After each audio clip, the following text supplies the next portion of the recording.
Assalamualaikum warahmatullahi wabarakatuh. Perkenalkan, nama saya Alfa Yasar. Di sini saya akan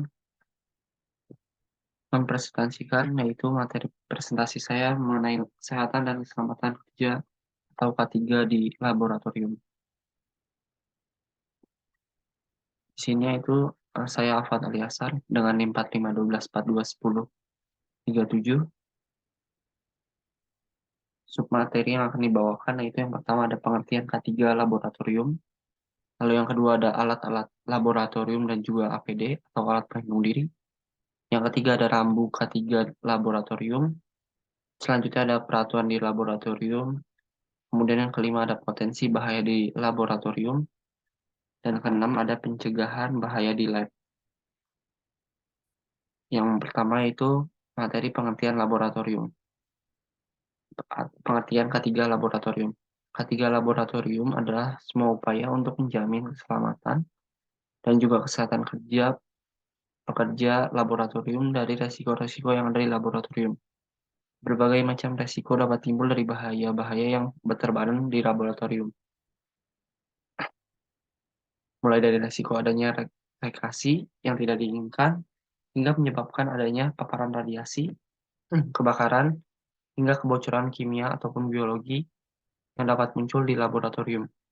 Resiko-resiko tersebut dapat timbul dari bahaya penggunaan substansi reaktif, substansi mudah terbakar, substansi beracun, bahaya radiasi, bahaya listrik, bahaya mekanis, bahaya kondisi operasi, dan juga bahaya pelepasan air.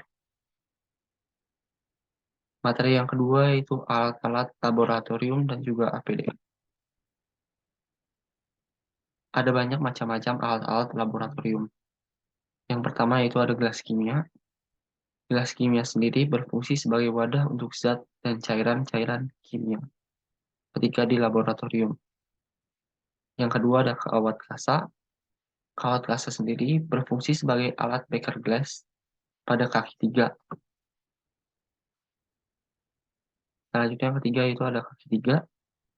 Kaki tiga sendiri adalah alat atau tempat penyangga untuk memanaskan cairan pada beker glass. Yang keempat selanjutnya itu ada gelas ukur.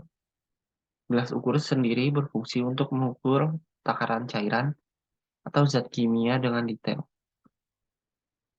Selanjutnya ada APD.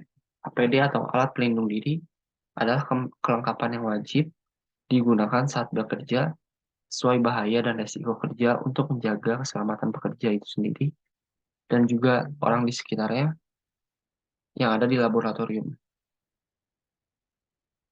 Macam-macam alat pelindung diri yang itu yang pertama ada safety helmet, yang kedua ada safety belt, kemudian ada safety shoe, selanjutnya sepatu karet, lalu sarung tangan, masker, jas hujan, dan juga kacamata pengaman atau safety glass.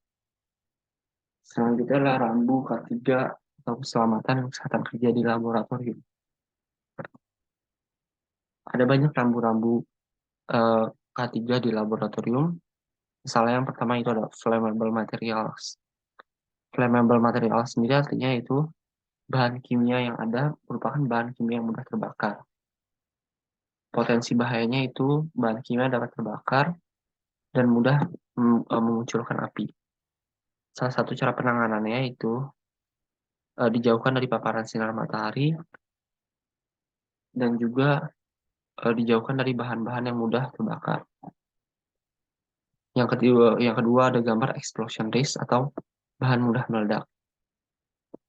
Potensi bahayanya itu bahan dapat mudah meledak dan cara penanganannya itu dijauhkan dari paparan sinar matahari juga dan juga dijauhkan dari bahan-bahan yang mudah terbakar seperti korek api dan rokok.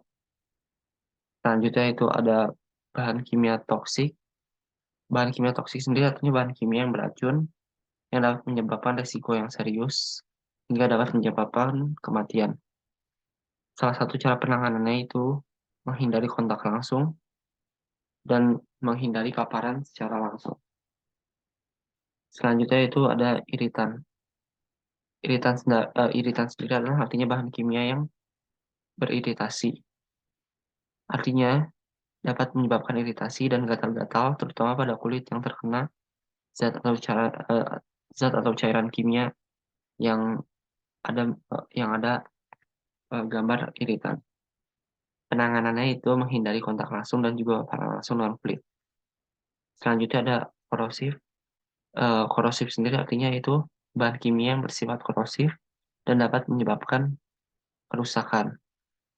Cara menghindarinya itu menghindari kontak langsung dengan kulit dan juga mencuci tangan setelah berpaparan langsung dengan bahan kimia yang bersifat korosif. Selanjutnya itu ada radiation. Artinya itu bahan kimia mengandung bahan-bahan yang beradiasi. Cara penanganannya itu menghindari paparan langsung dan kontak langsung dengan bahan kimia yang berlabel rambu radiation. Selanjutnya itu peraturan di laboratorium. Ada banyak peraturan di laboratorium, yaitu beberapa di antaranya pakai baju yang sesuai, pakai baju sesuai, seperti misalnya jas lab. Kemudian yang kedua itu baca terlebih dahulu. Baca terlebih dahulu di sini itu artinya baca instruksi terlebih dahulu dan siapkan bahan yang diperlukan sebelum memulai kegiatan. Kemudian yaitu ikuti instruksi dan rambu-rambu yang ada di laboratorium dengan cara hati-hati. Kemudian monitor, pantau semua kegiatan di lab dengan langsung dan jangan ditinggalkan tanpa pengawasan. Selanjutnya yaitu jangan makan dan minum atau mengunyah di laboratorium. Kemudian berhati-hatilah, tangani bahan kimia, barang pecah belah dan peralatan dengan hati-hati. Kemudian lab kimia, jangan menghirup atau mencicipi bahan kimia atau zat apapun. Selanjutnya itu merapikan kembali setelah menggunakan alat-alat atau bahan-bahan kimia yang ada di laboratorium. Selanjutnya peralatan keselamatan, mengetahui di mana letak peralatan keselamatan yang ada di laboratorium. Kemudian bertanggung jawab, artinya itu menggunakan lab dengan bijak, hanya lakukan eksperimen di bawah pengawasan yang ketat. Selanjutnya itu potensi bahaya di laboratorium. Berapa potensi bahayanya itu yang pertama ada keracunan. Keracunan sendiri terjadi akibat dari adanya interaksi dengan bahan kimia beracun seperti amonia, karbon monoksia, kloroform, benzen, sianida, dan lainnya. Selanjutnya iritasi, terutama iritasi pada kulit setelah kontak langsung dengan bahan kimia yang dapat menyebabkan iritasi. Lalu kebakaran dan juga luka bakar pada kulit, kemudian luka kulit, dan bahkan kematian. Selanjutnya pencegahan bahaya di laboratorium. Yang pertama itu memakai jas laboratorium, yang kedua mencuci tangan sebelum dan sudah eksperimen, yang ketiga memakai alat pelindung diri, yang keempat berhati-hati ketika menggunakan alat dan bahan di lab, yang kelima itu memperhatikan semua prosedur dan rambu dengan baik. Terima kasih, sekian presentasi dari saya. Yang lebihnya mohon maaf. Assalamualaikum warahmatullahi wabarakatuh.